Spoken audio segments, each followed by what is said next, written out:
35 anos depois da sua fundação, o Benfica começava já a afirmar-se como um clube à parte no desporto português. Tinha mais modalidades que os outros, atraía multidões, suscitava paixões que saíam de Lisboa e invadiam Portugal de norte a sul. Durante toda a década de 30, o Benfica irá continuar a crescer até se tornar o mais vencedor dos emblemas portugueses, o mais popular entre os clubes nacionais.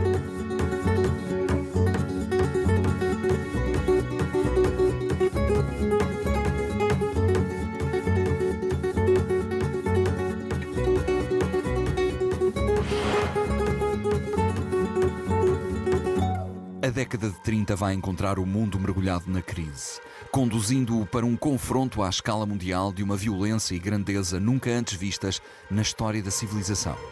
A depressão económica provocada pelo crash da Bolsa nova-iorquina de 1929 desencadeou crises políticas por todo o Ocidente. O fascismo e o nacional-socialismo cresceram na Europa, potenciando o aparecimento de conflitos bélicos. Na vizinha Espanha, republicanos e nacionalistas enfrentam-se entre 1936 e 39 numa sangrenta guerra civil, autêntico balão de ensaio para a Segunda Guerra Mundial. A grande consequência da Primeira Guerra Mundial foi a Segunda Guerra Mundial, porque aquilo que se assiste na década de 20 e na década de 30, na década de 30, mas sobretudo na década de 30, é uma ascensão do nazismo, o fascismo, a própria ditadura salazarista. Apesar de vir na década de 20, vai se consolidar e vai se solidificar na década de 30. E, portanto, a década de 30 é uma década, de certa forma, negra, porque vê nascer esses regimes ditatoriais que vão manchar a Europa por uma nuvem de assassínios e de morte, e de tortura e de perseguições, nos quais o nazismo foi o ponto alto. E, de facto, estamos a falar de uma década que também tem agravante, que começa, digamos assim, entre aspas, em 1929 com o crash da Bolsa, e esse crash da Bolsa vai se arrastar por toda a década de 30 e vai ter consequências tremendas, não só na economia dos Estados Unidos da América, mas na economia de todo o mundo, inclusive na economia europeia. Contrastando com este ambiente de ebulição, Portugal vive numa estabilidade política imposta pela ditadura do governo de António de Oliveira Salazar. A 5 de julho de 1932, Salazar toma posse como primeiro-ministro do 8º governo da ditadura militar. Em março de 1933, com a aprovação da nova Constituição, Portugal conhece um regime político que durou até 25 de abril de 1974, o Estado Novo. Ideólogo e fundador do novo regime político, Salazar governará com mão de ferro os destinos do país durante cerca de 50 anos, impondo a sua visão do país na economia, nos costumes, na cultura e no desporto. O desporto no Estado Novo tinha que ser algo amador. Ou seja, o desporto e, consequentemente, o futebol, para o Estado Novo nunca poderia ser um espetáculo, nunca poderia ser uma profissão. Não é por acaso que, em 1943, o Estado Novo proíbe o profissionalismo no desporto.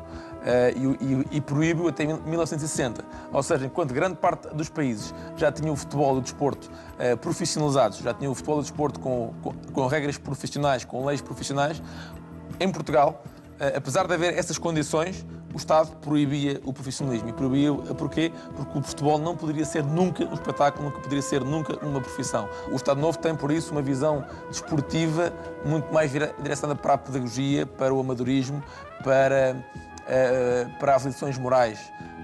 Não é por acaso que o futebol, inclusivamente, chega a ser proibido nas escolas, o futebol chega a ser proibido nas ruas. Os polícias muitas vezes proibiam as crianças de jogar futebol na década de 30 e na década de 40 proibiam. O futebol, enquanto desporto de massas, era uma atividade profundamente censurável pelo Estado Novo. A ação de propaganda do Estado Novo chega também ao futebol. Num país que vive de acordo com os princípios do famoso Deus, pátria, família, autoridade, o futebol é cada vez mais utilizado para fins de propaganda política. Os principais dirigentes políticos do Estado Novo começam a aparecer nos jogos de futebol mais importantes. Juntamente com o fado e com as celebrações do Santuário de Fátima, o futebol começa a fazer parte integrante da receita que o Estado Novo oferece para alimentar o espírito do povo português. Em 1933 o Salazar chega ao poder e, portanto, institui-se o Estado Novo. E tudo isso, obviamente, tem repercussões também a nível desportivo. Numa década que também, no domínio do futebol e do desporto em geral em Portugal é muito importante. Porquê? Porque marca, digamos assim, a decisiva ou a definitiva popularização do futebol.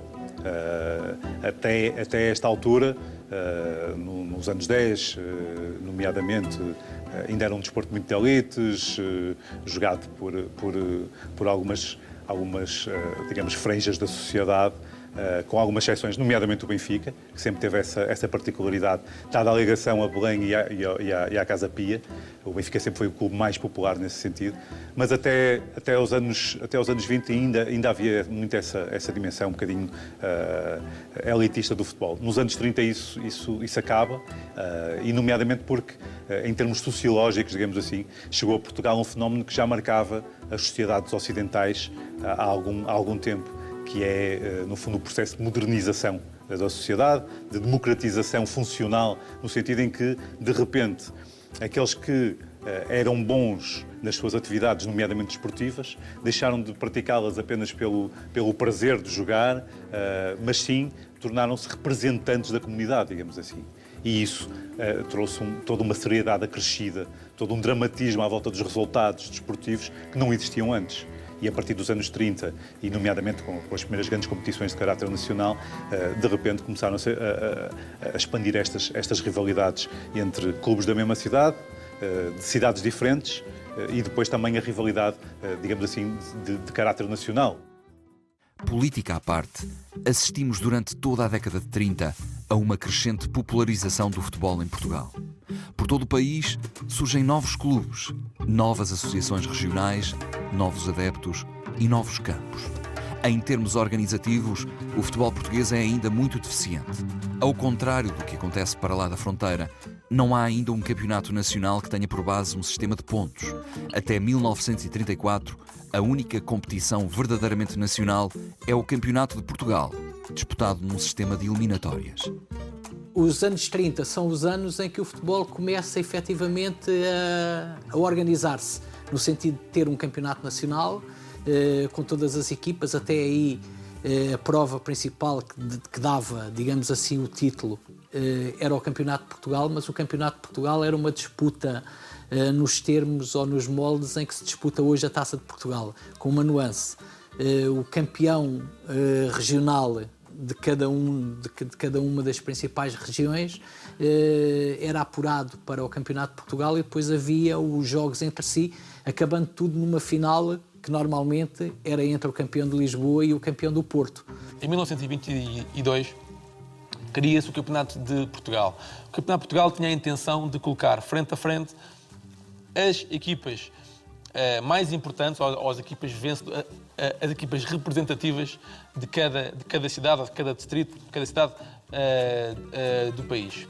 Acontece que, em 1927, como o futebol era fundamentalmente forte em Lisboa, começa-se a perceber que, de facto, o Campeonato de Portugal é uma prova muito pouco competitiva, porque havia uma grande equipa, haviam 4 ou 5 grandes equipas, ou 6 equipas em Lisboa, uma no Porto, e o resto eram tudo equipas muito fracas. Decide-se, por isso, em 1927, como se fazia em Espanha, abrir-se a prova a todas as equipas primodivisionárias e não só de Portugal. Ou seja, a partir de 1927, o Campeonato de Portugal ganha a dinâmica e a organização e o objetivo daquilo que é hoje a Taça de Portugal, que é colocar frente a frente as principais equipas, e não só as principais, mas também outras, mas grande parte das equipas, as equipas melhor organizadas de todo o país.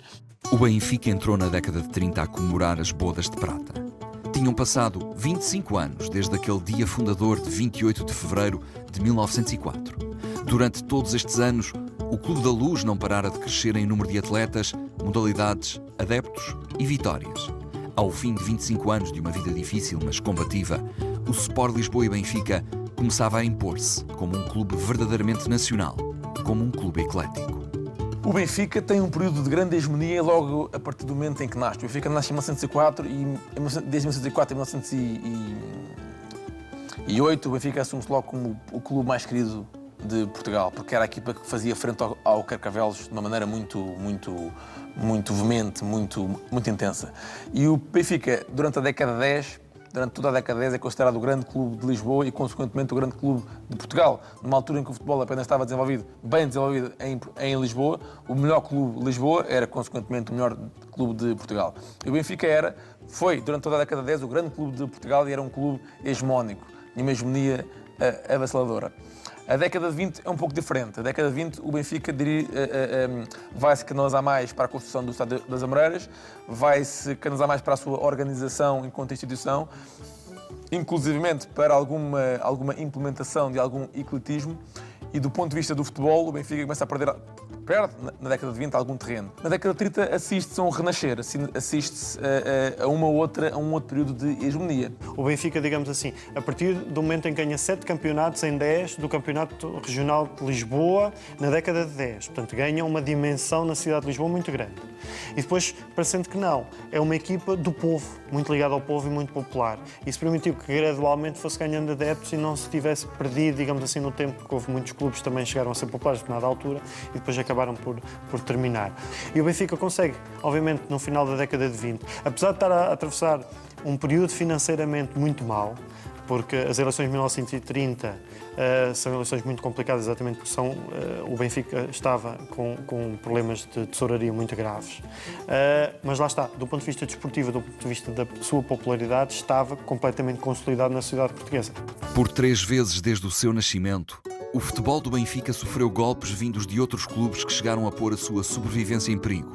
Tais foram os casos protagonizados pelo êxodo de futebolistas encarnados para o Sporting em 1907, para o Belenenses em 1919 e para o Casa Pia em 1920. O Benfica, de facto, vai estar ligado, está na gênese de três dos grandes clubes lisboetas. O Benfica está na gênese do Belenenses, na do Sporting e na do Casa Pia. O Benfica era um clube de Belém que tinha saído de Belém. E será esta saída de Belém que fez com que agentes de Belém e muitos jogadores sentissem sempre falta de haver um clube, uma coletividade em Belém, como já não existia desde o Sport Lisboa. E apesar de Cove Damião, perspicaz, ter aberto uma delegação em Belém para ver se apaziguava as coisas, o que é certo é que essa necessidade de existência de um clube em Belém nunca foi sanada. E o que vai acontecer é que Artur José Pereira, entre outros jogadores que já tinham pertencido ao Benfica, como também Alberto Rio,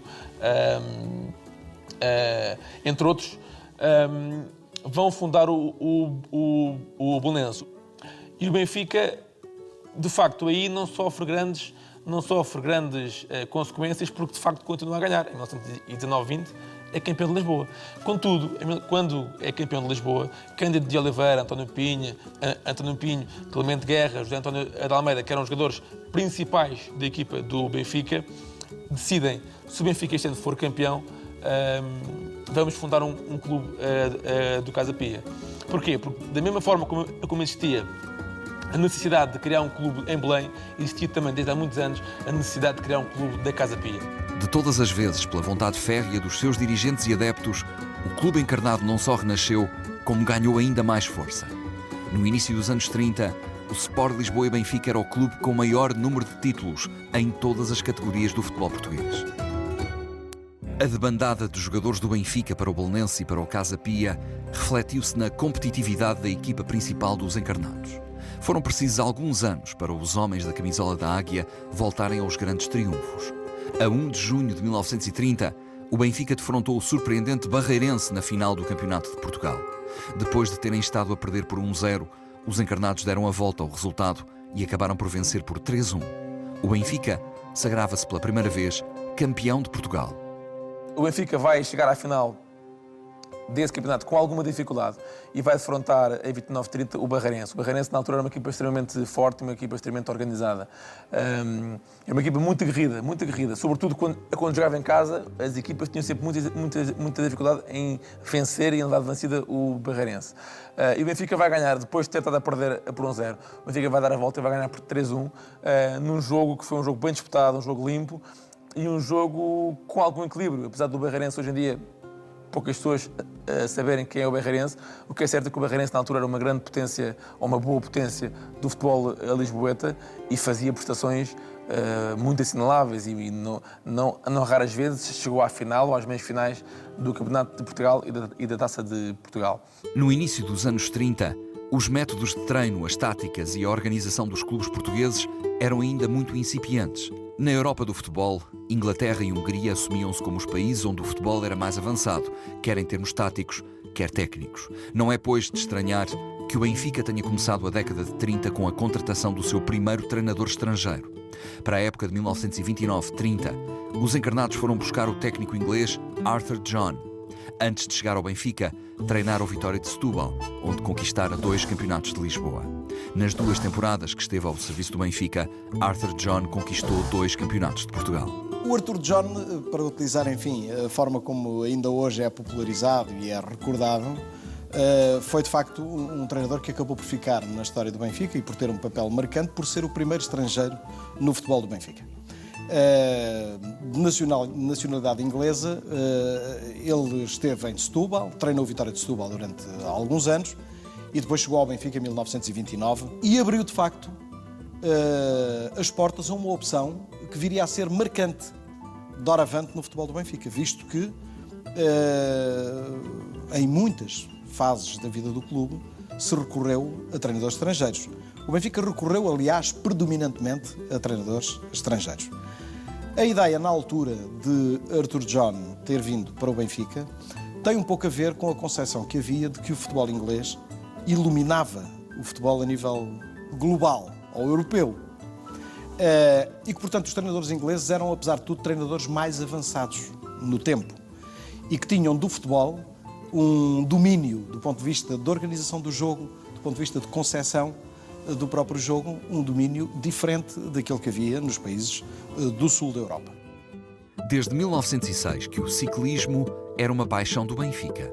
A roda de bicicleta está inscrita no emblema do clube e foi uma das modalidades que mais contribuiu para fazer do Benfica um clube verdadeiramente nacional.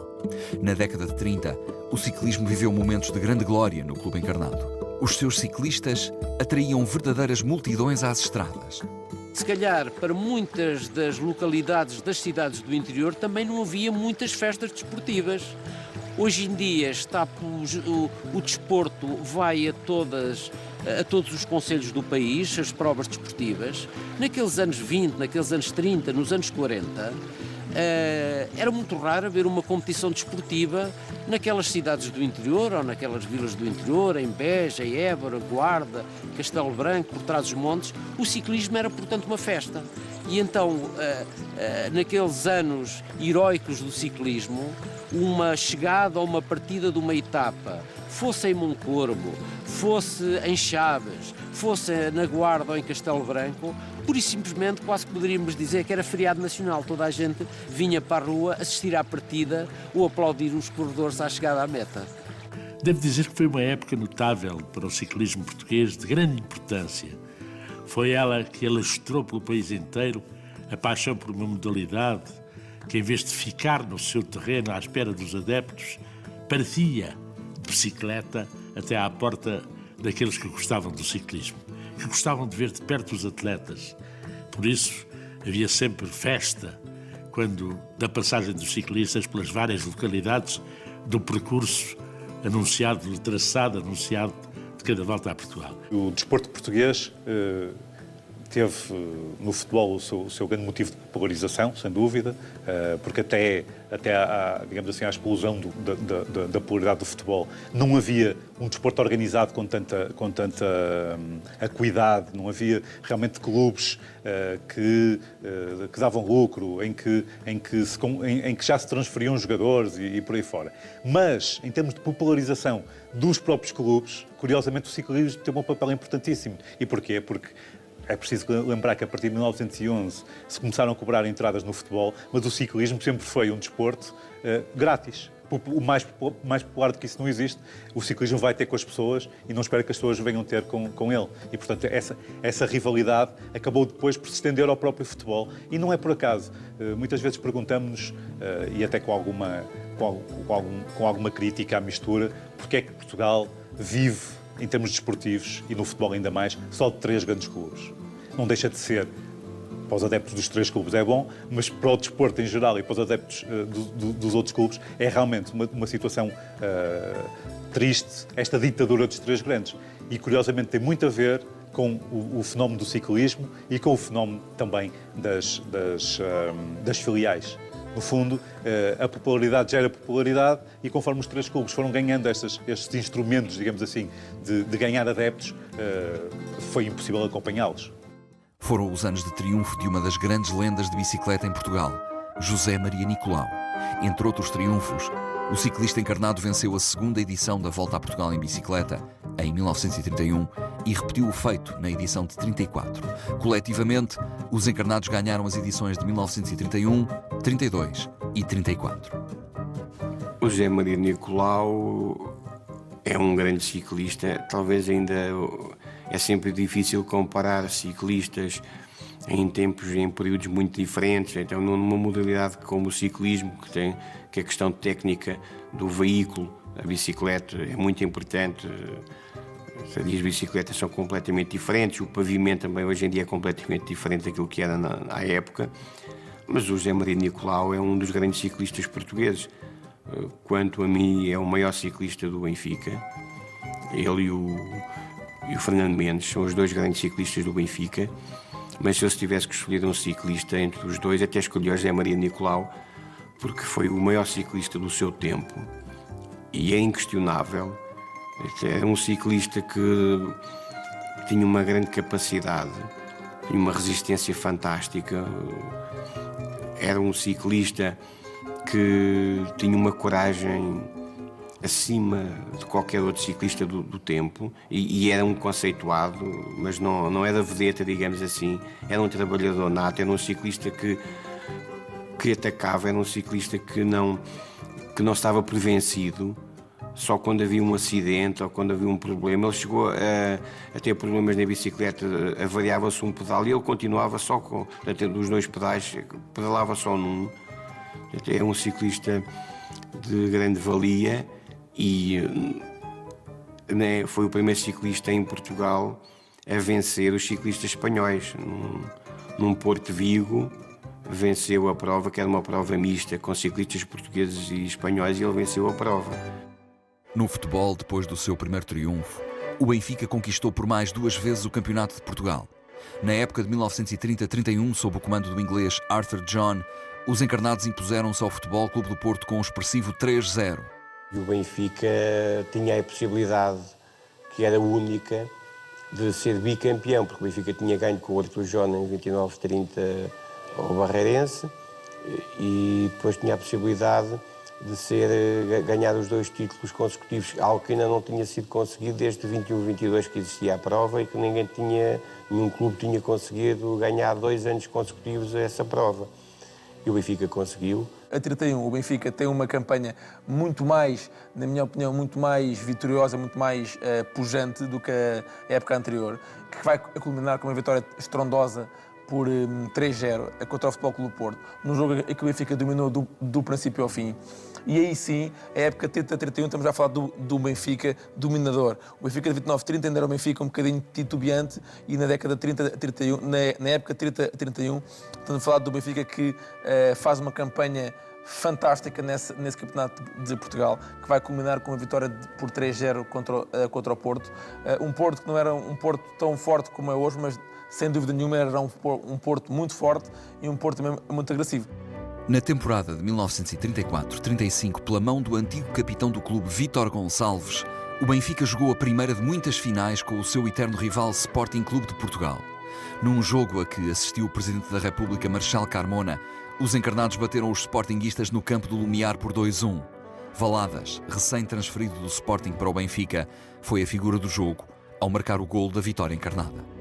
Aquilo que a imprensa nos diz na altura é que estamos a falar de uma vitória justíssima, em que o Benfica atacou consecutivamente e o Sporting defendeu, e defendeu-se bem, porque aquilo que a imprensa nos diz, inclusive, é que o Benfica ganhou por 2-1, podia ter ganho por 3 ou por 4 ou por 5-1, que não espantava ninguém. Foi um jogo muito bem disputado, mas no qual o Sporting defendeu melhor, ou defendeu melhor, não se defendeu bem, e o Benfica atacou e esteve sempre por cima do jogo, sendo apenas que marcou apenas 2 golos, mas poderia ter marcado mais. Tal foi a avalanche ofensiva do Benfica nesse jogo. O rugby chegou ao Benfica na década de 20, mas foi na década seguinte que começou a conquistar títulos e notoriedade. O primeiro título foi alcançado na época de 1930-31. Numa partida em que o Sporting era o grande favorito, os jogadores encarnados impuseram-se, dando ao Clube da Águia o seu primeiro título de campeão de Lisboa. O Benfica impôs-se, a partir de então, como uma das equipas mais cotadas do rugby nacional, repetindo o triunfo nos campeonatos de 36 e 37.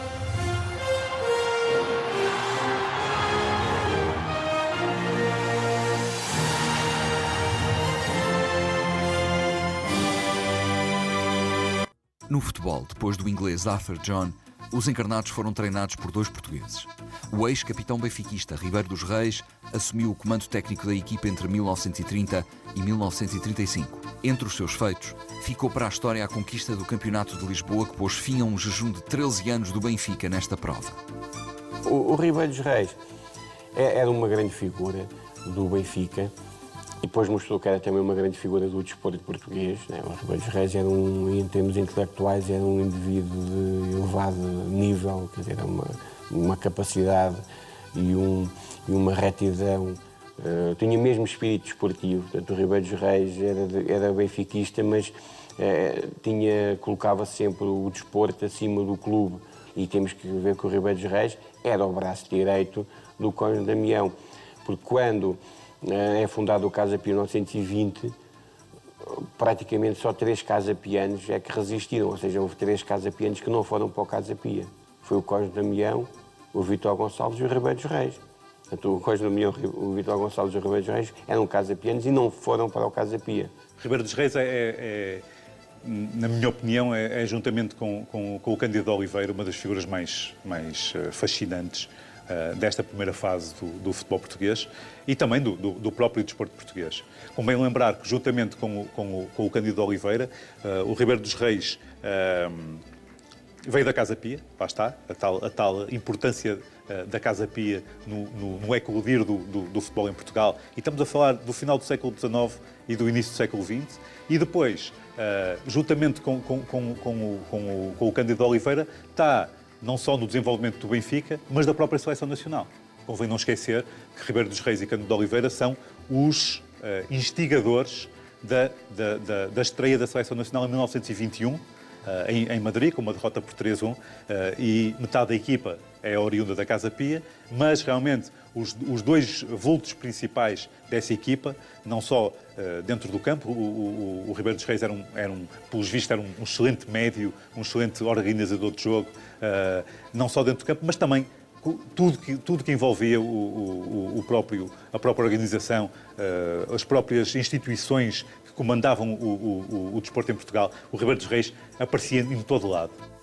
A Ribeiro dos Reis seguiu-se Vítor Gonçalves, na época de 1935-36. Apesar de ter orientado a equipa apenas por uma temporada, o novo técnico dos encarnados ficou para sempre no álbum das glórias do clube por ter sido o primeiro treinador português a conquistar o campeonato nacional para o Benfica.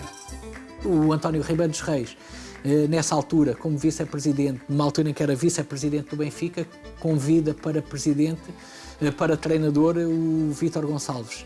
O Vítor Gonçalves ganha o primeiro título o curioso do Vítor Gonçalves é que nessa altura tinha um filho muito pequenino chamado Vasco, que depois, em 1975, durante o PREC, após a Revolução de Abril, é o homem do PREC. Portanto, o Vasco Gonçalves do Gonçalvismo é filho do Vítor Gonçalves, que, para além de futebol, como era normal naquela altura, tinha profissionalmente, era proprietário de uma casa de câmbios no Rossio. O Vítor Gonçalves fez parte da tal linha, digamos assim, sucessória, não é? Genealógica de grandes capitães do Benfica e, de repente, estava ele a treinar a equipa.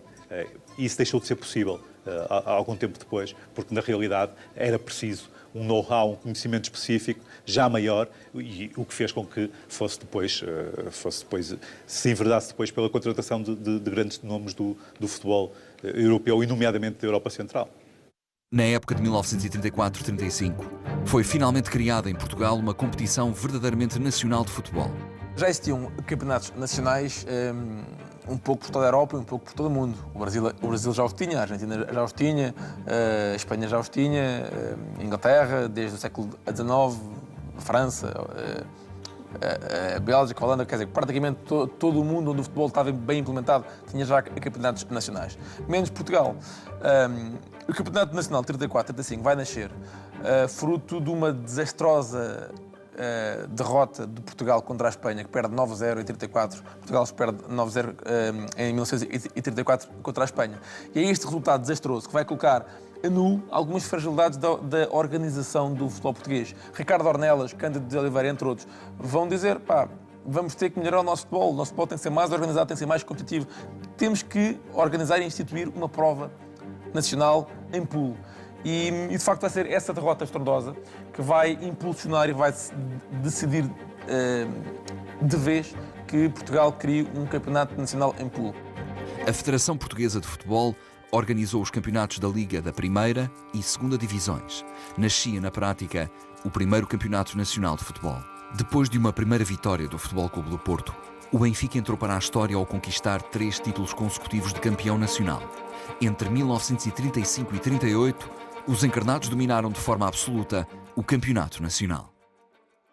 Depois de 2 treinadores nacionais, o Benfica voltou a contratar um técnico estrangeiro para orientar o futebol encarnado. O austro-húngaro Lipo Ercega conseguiu adaptar as características dos futebolistas portugueses ao rigor tático, mas imaginativo do futebol húngaro.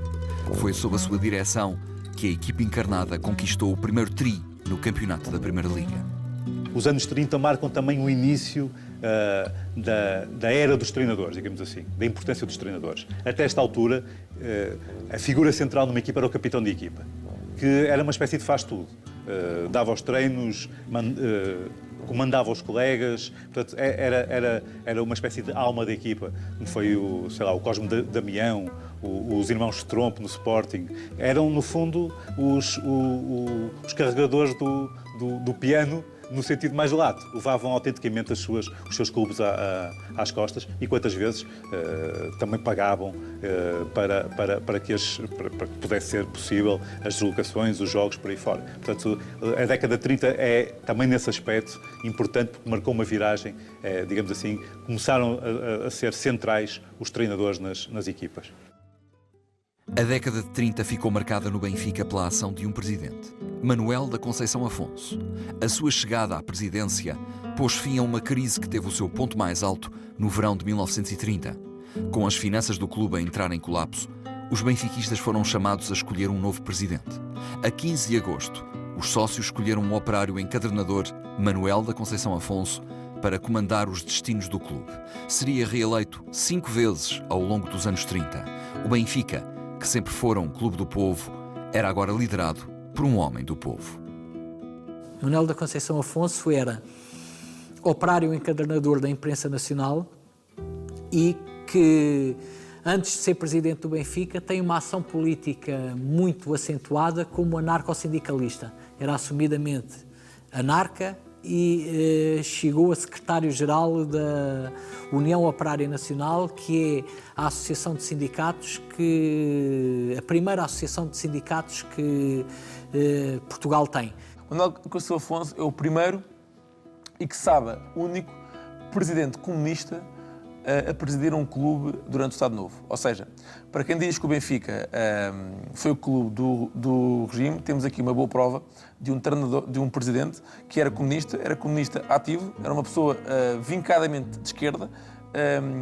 Isso era sabido, inclusivamente, ele era um comunista ativo e confesso, e chegou inclusivamente a ser interrogado, chegou a ser perseguido, e estamos a falar num período onde a perseguição aos comunistas e a todos aqueles que eram de esquerda, todos aqueles que eram contra o regime eram perseguidos, e Manuel Conceição Afonso foi de facto um presidente que foi perseguido pela PIDE, foi perseguido pelo Estado Novo, e foi presidente do Benfica. O Manuel da Conceição Afonso encarnou para os benfiquistas, ou encarnava bem o espírito do ser benfiquista.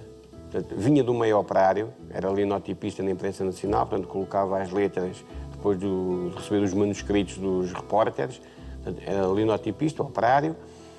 Depois tinha uma capacidade de verbalizar as ideias muito boa, portanto, os discursos eram fluentes, eram muito bons, portanto, assertivos. E num terceiro aspecto, era tenaz, tinha genica, portanto, tinha coragem, não vacilava, tinha ideias fixas, geralmente do lado certo, e fazia tudo para as colocar em prática. Portanto, estes três praticados faziam dele uma pessoa muito bem vista, muito conceituada, muito respeitada entre os sócios do Benfica. Ele foi eleito em meados de 1930, num período em que as eleições do Benfica foram muito conturbadas, exatamente pela circunstância de que o Benfica estava a atravessar um período de crise, não só do ponto de vista financeiro, mas também do ponto de vista desportivo. A década de 20 foi muito nefasta do ponto de vista desportivo em termos futebolísticos, exatamente pela saída de uma série de jogadores, o fim de carreira de outros jogadores, a falta de renovação da própria equipa. E digamos que ele chega naquele período em que o Benfica precisava de uma nova vida. E a chegada de um operário a presidente do clube mais popular na cidade de Lisboa, porque nesta altura o Benfica já era mais popular do que o Sporting Clube de Portugal, porque o Clube de Portugal sempre esteve muito ligado a uma elite que fazia com que às vezes o operariado e o povo e os trabalhadores e as pessoas mais simples não se revessem nesse clube e se revissem no Benfica.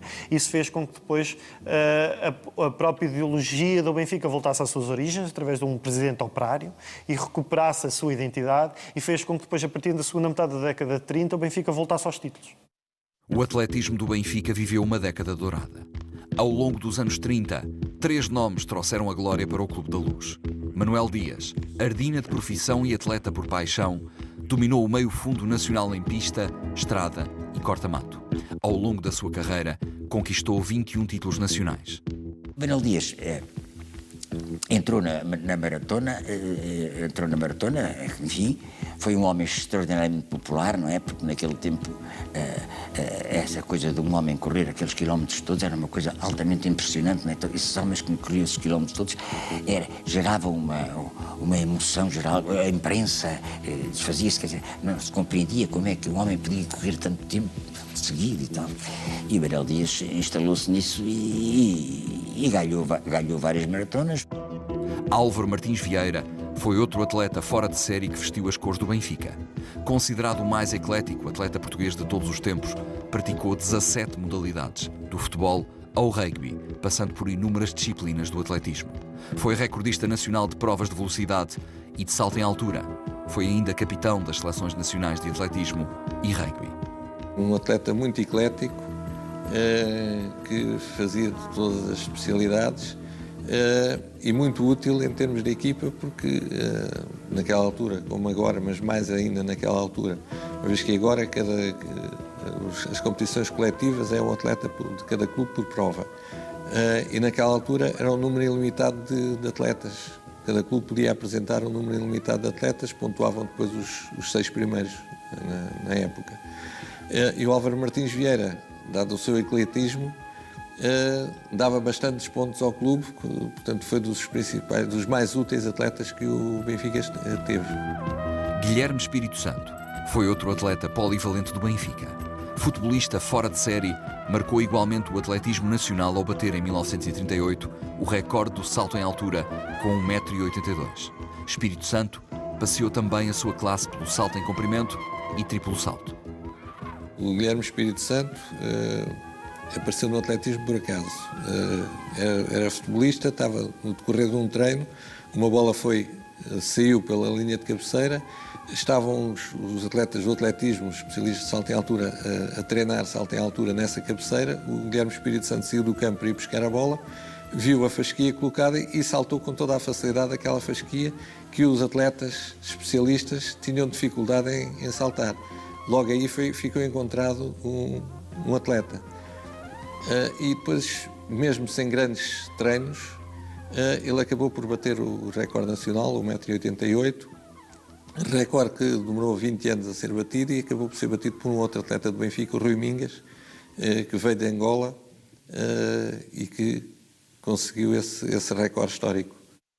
O futebol encarnado ficou marcado ao longo da década de 30 por 4 nomes de excelência: Alfredo Valadas, Vítor Silva, Gustavo Teixeira e Espírito Santo. 10 anos ao serviço do Benfica, Alfredo Valadas foi um dos mais temíveis extremos esquerdos do futebol português. Jogador de grande velocidade e técnica apurada, foi um dos grandes ídolos do futebol encarnado dos anos 30.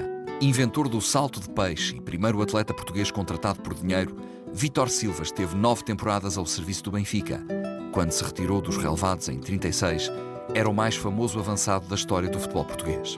Gustavo Teixeira foi um dos principais obreiros do tri benfiquista no campeonato da Primeira Liga entre 1935 e 38. Com a camisola da Águia ao peito, jogou sucessivamente avançado, médio e defesa.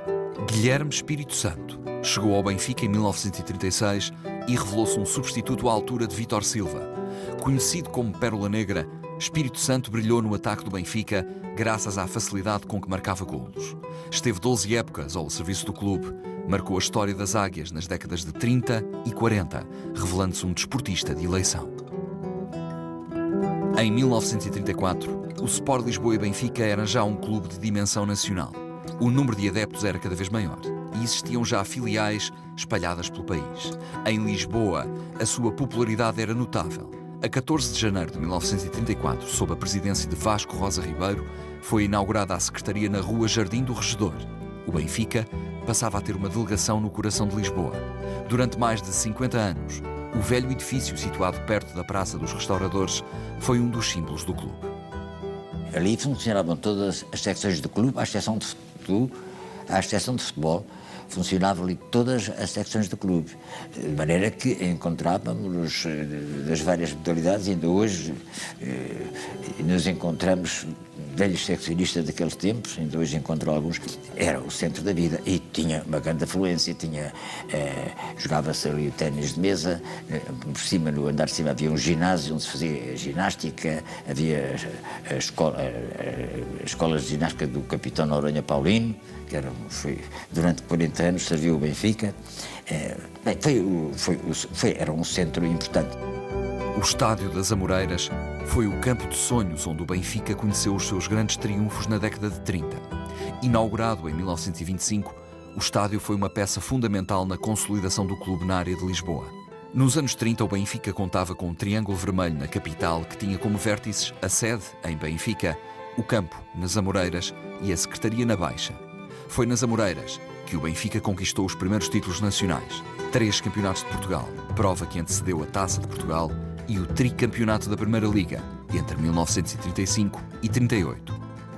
O Benfica está até 39 no campo das Amoreiras e, como estava a dizer, ganharam lá pelo menos 6 títulos grandes, 3 campeonatos de Portugal e 3 campeonatos nacionais. Por isso acaba por ser o primeiro campo mítico do Benfica, porque era um campo que já albergava milhares de pessoas e era um campo que domingo após domingo estava sempre com as bancadas abarrotadas de gente, porque era um campo extremamente concorrido e quando se chega inclusivamente aos finais da década de 30 já se estava a perceber que o campo das Amoreiras é um campo já pequeno demais para o Benfica, para tantos sócios, para tanta massa adepta. O Benfica tinha que rapidamente arranjar outro campo. O hóquei em patins faz parte da história do Sport Lisboa e Benfica desde 1917. Na década de 30, os hoquistas encarnados continuaram a colecionar triunfos, tal como acontecera nos anos 20. Entre 1925 e 35, o Benfica sagrou-se campeão de Lisboa. O domínio do hóquei benfiquista é avassalador. Em 1930, a Federação Portuguesa convidou a equipa do Benfica para representar Portugal no primeiro campeonato da Europa de hóquei em patins. Lutando com falta de meios, os encarnados conseguiram um honroso 4º lugar no campeonato. Na equipa que representou Portugal estavam 2 gigantes do hóquei em patins, Fernando Adrião e Germano de Magalhães. A 13 de outubro de 1935, a Assembleia Geral do Benfica aprovou a atribuição da Águia de Ouro a Cosme Damião. A votação foi saudada com vibrantes aplausos. Muitos dos sócios sabiam que se não fosse Cosme Damião, o Benfica não teria sobrevivido às crises que afetaram o clube nos primeiros anos da sua vida.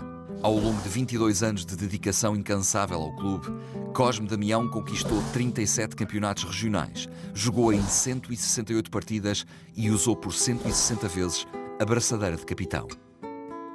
Haverá poucas figuras no desporto português, na história do desporto português, tão importantes como o Cosme Damião. E outra pessoa melhor dirá nomes, porque eu não saberia dizer, de certeza que há, claro, muitíssima gente muito importante, mas se pensarmos que por si só na importância do Benfica, não é? Para todo o desporto português, e portanto, sabendo que sem Cosme Damião o Benfica teria acabado decidíssimo. Sabendo que é ele quem faz também do Benfica o clube mais eclético do país, e portanto abre muitíssimas secções e cria as infraestruturas para a prática dessas modalidades, que é ele próprio um atleta em diversas modalidades, de facto, no futebol, no atletismo, no hóquei em campo, e que depois está ligado à União Velocipédica, funda a Associação de Futebol de Lisboa, representa, portanto, a seleção, este esboço de seleção portuguesa nos seus primeiros encontros, termina a sua vida depois de largos anos à frente de uma espécie de comissão da arbitragem, etc. Portanto, é complicado. Foi alguém que viveu, de facto, absolutamente a sua vida para o desporto português. Quando se atribui à Agador em 1935, a Cosme Damião, aquilo que se está a fazer é o reconhecimento mais do que natural, é mais do que evidente, mais do que merecido, mais do que justo para um homem que deu tudo aquilo que tinha ao Benfica. Cosme Damião, durante décadas, durante algum tempo, confundiu-se com o próprio Benfica. Cosme Damião, durante algum tempo, era o Benfica. Cosme Damião incorporava aquilo que hoje chamamos mística benfiquista. Na altura falava-se em alma benfiquista. Na altura era alma benfiquista. Mas essa alma benfiquista não era mais que aquilo que hoje chamamos mística benfiquista, que personificava e incorporava muito bem em Cosme Damião, que durante muitos anos não fazia outra coisa senão viver para o seu clube. Cosme Damião, inclusive, casa muito tarde. Cosme Damião casa apenas... Cosme Damião só casa depois de sair do Benfica, porque houve, inclusive, pessoas de Oliveira que deu entrevistas a dizer que Cosme Damião não ia a um passeio, não ia a um cinema, não ia a um teatro, não ia a lado nenhum, porque a vida dele dividia-se entre a casa de Palmela, onde ele trabalhava, e o Benfica, que era o sonho dele. No final da década de 30, o Benfica era um clube grandioso. Dando provas do seu ecletismo, o Sport Lisboa e Benfica mantinha 12 modalidades: futebol, rugby, atletismo, hóquei em patins, patinagem, ciclismo, handball, basquetebol, natação, ténis, motociclismo e ténis de mesa. O clube tinha em atividade cerca de 347 atletas. Na sua sala de taças, inaugurada na época de 1934-35, exibiam-se com orgulho, entre outros, 136 troféus de ciclismo e 77 de futebol. Mais do que um clube lisboeta, o Benfica começava a afirmar-se como um verdadeiro clube nacional. Era já o clube mais popular e não parou de conquistar mais sócios, atletas e vitórias. Com a paixão e o esforço dos seus dirigentes e o amor à camisola dos seus adeptos, o Benfica viveu os anos 30 com um grande fulgor. O Clube da Águia começava a percorrer o caminho de glória que o levariam a ser não só o maior clube nacional, mas o maior clube do mundo.